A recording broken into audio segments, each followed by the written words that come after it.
ಎರಡು ಉಪಚುನಾವಣೆ ಆದವು ಮತ್ತು ಯಾವಾಗ ನಾವು ಬಿಜೆಪಿ ಸರ್ಕಾರ ನಮ್ದು ಇದ್ದಾಗೂ ಸಹಿತಕ್ಕೆ ಎಲ್ಲ ಉಪಚುನಾವಣೆ ಹೆಚ್ಚು ಮಾಡಿ ನಾವು ಗೆದ್ದಿದ್ವಿ. ಅದೇ ರೀತಿ ರೂಲಿಂಗ್ ಪಾರ್ಟಿ ಅನ್ನುವಂಥ ಒಂದು ಅಡ್ವಾಂಟೇಜ್ ಇದ್ದೇ ಇರ್ತದೆ. ಈ ಹಿನ್ನೆಲೆಯಲ್ಲಿ ನಮಗೆ ಹೆಚ್ಚು ಹೋಪ್ಸ್ ಇದ್ದದ್ದು ಬಾಗಲಕೋಟೆ. ಅಲ್ಲಿ ನಮಗೆ ಸ್ವಲ್ಪ ಹಿನ್ನಡೆ ಆಗಿದೆ ಡೆಫಿನೆಟ್ಲಿ.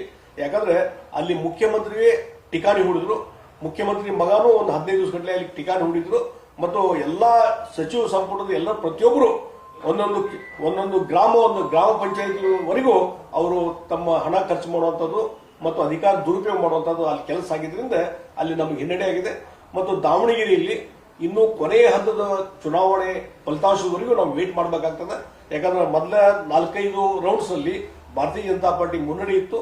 ಈಗ ಕಾಂಗ್ರೆಸ್ ಮುನ್ನಡೆ ಅನ್ನುವಂಥದ್ದು ಬರ್ತಾ ಇದೆ ಕೆಲವು ರೌಂಡ್ಸ್ಗಳಲ್ಲಿ. ಹೀಗಾಗಿ ಕೊನೆಯವರೆಗೂ ಏನಾಗ್ತದೆ ಹೇಳಕ್ ಬರಲ್ಲ ದಾವಣಗೆರೆ. ಆ ಹಿನ್ನೆಲೆ ಇಟ್ಕೊಂಡು ಇವತ್ತು ಈ ಒಂದು ಉಪಚುನಾವಣೆ ಏನಿದೆ ಇದೇ ಎಲ್ಲದಕ್ಕೂ ದಿಕ್ಸೂಚಿ ಅನ್ನುವಂಥದ್ದಲ್ಲ. ಆದರೆ ರೂಲಿಂಗ್ ಪಾರ್ಟಿ ಅಧಿಕಾರ ದುರುಪಯೋಗ, ಹಣದ ಒಂದು ಹೆಚ್ಚಿನ ರೀತಿಯ ಅಂತ ಹಣದ ಹಂಚಿಕೆ ಇರ್ಬೋದು, ಎಲ್ಲವೂ ನಾವು ನೋಡಿದ್ದೇವೆ. ಯಾಕಂದ್ರೆ ನಾನು 4-5 ದಿವಸ ನಾ ಬಾಗಲಕೋಟೆಯಲ್ಲಿದ್ದೆ. ಅಗ್ರಿ ವೆರಿ ಜನರ ಕಾನ್ಫಿಡೆಂಟ್ ಇತ್ತು.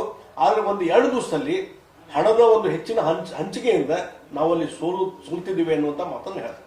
ಈಗ ಇವರು Basanagouda Patil Hindu trump card work out ಆಗಲ್ಲ ನೋಡಿ. ಅದಕ್ಕೆ ನಾನು ಈ ಹಣ ಅಧಿಕಾರದ ಒಂದು ದುರುಪಯೋಗ ಏನಿದೆ ಅಲ್ಲ, ಈ ಹಿನ್ನೆಲೆಯಲ್ಲಿ ಇವತ್ತು ನಮಗೆ ಹಿನ್ನಡೆ ನಾವು ಅನುಭವಿಸ್ತಾ ಇದ್ದೀವಿ.